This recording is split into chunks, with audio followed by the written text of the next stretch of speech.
Atenção, Bolsonaro. Diga pro povo ver. Para quem foi acusado de fazer rachadinha... Fique preparado. O deputado federal André Janones. Gente, eu tô achando que tem que ter hora que tem que parar. Polícia Federal... Não pode ser assim. Fechou um acordo com a Procuradoria-Geral da República para devolver pouco mais de R$130 mil. Mano, tá louco? Após investigação sobre prática de rachadinha no gabinete dele. Mas o que é isso?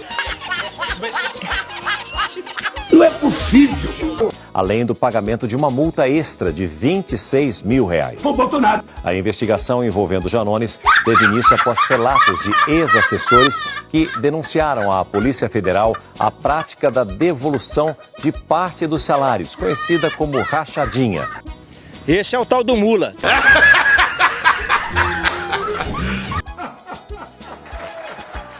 Me ajuda.